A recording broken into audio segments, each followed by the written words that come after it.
नमस्कार मित्रों, मैं पंडित अखिल शुक्ल, जय महाकाल आयुर्वेद। ये देखिए मेरा मोबाइल नंबर है 9165823800। यही मेरा व्हाट्सअप नंबर, यही पेटीएम नंबर है। मैं आज आपको एक बहुत ही बढ़िया चीज़ दिखाने जा रहा हूँ। गरुड़ वृक्ष होता है एक वृक्ष, पुराणों में भी इसका विवरण है गरुड़ वृक्ष का। उसमें तो कुछ अतिशयोक्ति हो सकती है, क्योंकि उसमें ऐसा लिखा है कि इसकी फलियां जो है झाड़ से इतनी लंबी होती कि ज़मीन तक छूती है। पर मैंने तो ऐसा कोई वृक्ष अपनी ज़िंदगी में नहीं देखा, पर जो देखा वो ये है। इसकी बार्क कैसी होती है, चमड़ी जिसको बोलते हैं, क्रोकोडाइल बार्क होती है, मगर के जैसी होती है। ये लगभग 1-1.5 मीटर लंबी फलियां हैं। ये तो मैंने देखी है, मैंने अभी इसको लाया हूँ।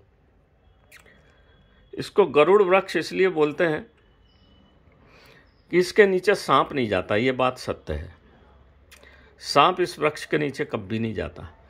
इसीलिए क्या करते हैं आदिवासी लोग, इसकी फल को अपनी खाट में जहाँ पैर की तरफ इसको लगा लेते हैं, फंसा लेते हैं। जहाँ पर वो रस्सी बुनी रहती पैर के पास, आप आदिवासी गांव का विवरण करेंगे, देखेंगे, आप विचरण करेंगे तो दे पाएंगे कि वहाँ आदिवासी इस फली को जरूर फंसाता है। इसके वृक्ष अब बहुत कम हो गए, कहीं कहीं हैं, दिन पे दिन ख़त्म होते चले जा रहे हैं।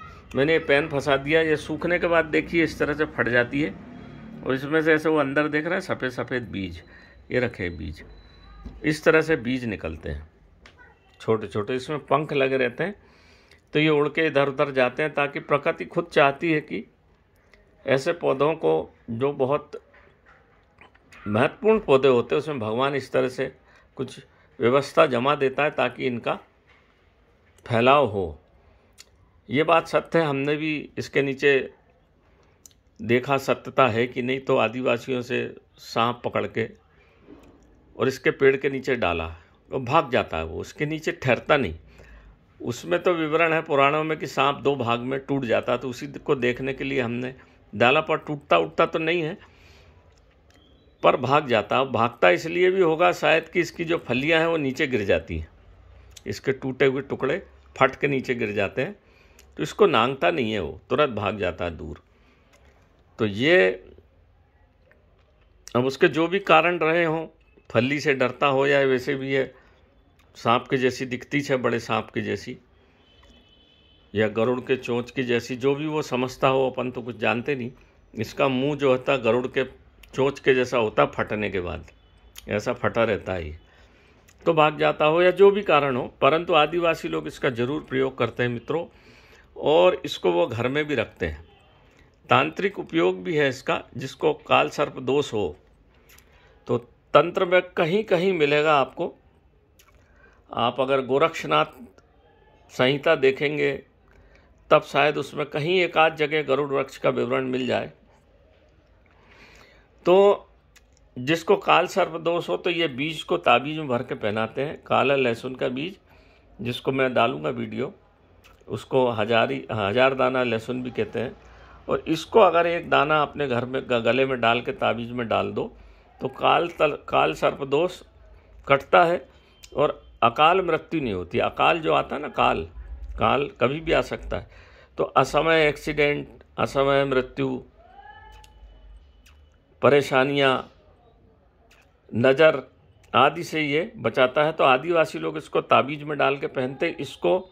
और मैं एक और कंद डालूंगा आपको, 1000 दाना लहसुन और जटा संकरी। वो कंद होता है, बड़ा विचित्र कंद होता है वो, उसके जटा निकली रहती है उसमें शंकर जी की जैसी। ऐसी 3-4 चीज़ें मिला के वो ताबीज में डाल के गले में धारण करते हैं, या लाल कपड़े में बांध के, काले कपड़े में बांध के, सीके पन्नी लगा के पहन लेते हैं। तो ये गरुड़ वृक्ष आँखों की रोशनी के लिए बहुत अच्छा काम आता है मित्रों। हम जो आँखों का आजन बनाते हैं उसमें इसका उपयोग करते हैं। ये मैंने आपको दिखाया। इसकी पूरे फली का उपयोग किया जाता है। आँखों की फूली, आँखों से पानी आना, नज़र का दोष, नज़र कम दिखना, इसलिए इसका नाम गरुड़ है। एक तो सांप के कारण, और दूसरा गरुड़ इसका नाम ही है। तो ये गरुड़ वृक्ष की फलियां हैं, बहुत विशाल वृक्ष होता है इसका, बहुत बड़ा, और बहुत ऊपर फलियां टंगी रहती हैं। तो इसको लाना बड़ा मुश्किल हो जाता है। सूखी अवस्था में के पहले अगर आप ले आए तो मिल जाती, नहीं तो फट के पूरे बीज इसके निकल जाते हैं। अभी इसके ऊपर मेरे को टेप लगाना पड़ेगा ताकि इसके बीज न उड़े। ये देखिए इस तरह से फट जाती है, अपने आप सूख के फट जाती है और बीज निकल जाती है। ये देखिए ये सांप के जैसे, ये इसका देखिए ये ऐसा डंठल हो जाता है इसका, बहुत विचित्र दिखती है जंगल में। ये देखिए ये गरुड़ की चोंच के जैसा इसका चोंच बन जाती है। ये ऐसा मुंह खुल जाता है इसका। ये देख रहे हैं आप, ये इसलिए शायद सांप डरता हो या जो भी कारण हो, परंतु ये बात सत्य है कि सांप इससे दूर भागता है। जिस घर में बहुत ज़्यादा सर्प दोष हो, सांप निकलते हैं, तो इसका एक छोटा सा टुकड़ा अपने आप घर के बाहर बांध दीजिए। काल सर्प दोष, राहु केतु, उपद्रव, असामयिक मृत्यु, अकाल, जादू टोना कुछ भी नहीं चलता इसके आगे। गरुड़ को आप जानते ही हैं, गरुड़ ने जो रावण से युद्ध किया था सीता को छुड़ाने के लिए, इसीलिए इसका नाम है गरुड़ फल्ली। बहुत सारे दोषों से मुक्ति देने के लिए ये असमय बहुत अच्छा काम आता है। ये गरुड़ वृक्ष तंत्र मंत्र में भी बहुत अच्छा काम आता है। जिस घर पे ये बंधा हो छोटा सा टुकड़ा इसका, तो किसी प्रकार की तंत्र बाधा चलती नहीं है इसके आगे। गरुड़ बड़ा पवित्र पक्षी हमारे उसमें माना गया है, और गरुड़ पुराण भी है, तो जादू टोने से ही संबंधी है। गरुड़ पुराण तो आप जानते ही मृत्यु के बाद पढ़ा जाता है, तो इस शब्द से ही ये इसके अर्थ निकलते हैं। तो हिंदी भाषा इसलिए बार बार कहता हूँ मैं कि शब्द से ही उसका पूरा विवरण समझ में आ जाता है। जो लक्षण गरुड़ में है वही वृक्ष, और गरुड़ वृक्ष को भगवान राम का भी आशीर्वाद प्राप्त है। तो जिस घर में इसका छोटा सा भाग रहे तो भगवान राम की कृपा हमारे ऊपर बनी रहती है, और हम अगर फिर हनुमान चालीसा का पाठ करें तो उसके लाभ भी अच्छे मिलते हैं। इसलिए इसका नाम गरुड़ फली है। इसलिए मेरे ख्याल से आदिवासी के घर में मिलेगी, ये ज़रूर रखेंगे।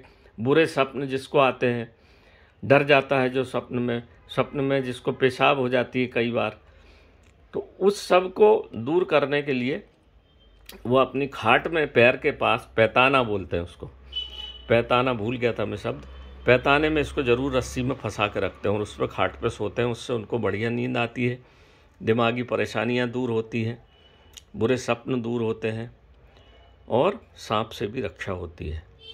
तो मित्रों, ये मैंने गरुड़ फली लाया था, तो मैंने कहा आपको इसके दर्शन करा दूं। देख लीजिए, ये अतिशय दिव्य चीज़ है मित्रों, औषधि में भी और तंत्र में भी। तो नमस्कार मित्रों, मैं पंडित अखिल शुक्ल, जय महाकाल आयुर्वेद। ये छोटा सा जानकारी आपको दी। आप जंगल घूमेंगे तो सब मिलेगा, नहीं घूमेंगे तो फिर, अब ये बहुत रेयर पेड़ बचे हैं जंगल में, कहीं कहीं मिलते हैं, क्योंकि जैसी इसकी फली पकी, अब ये देखो पकने लगी, तो फट के पूरी फली गिर जाएगी, बस वृक्ष खड़ा रहेगा सफ़ेद रंग का, और आपको समझ में नहीं आएगा कि ये गरुड़ का वृक्ष है कि नहीं है। बड़े बड़े पत्ते होते हैं इसके, बहुत विशाल वृक्ष होता है। नमस्कार मित्रों, मैं पंडित अखिल शुक्ल, जय महाकाल आयुर्वेद। ये छोटा सा मैंने वीडियो आपको डाल दिया, मैंने इसको अभी प्राप्त किया है, पक गई है अभी। अब इसका मैं तंत्र में और दवाई दोनों में इसका उपयोग करूँगा। नमस्कार मित्रों।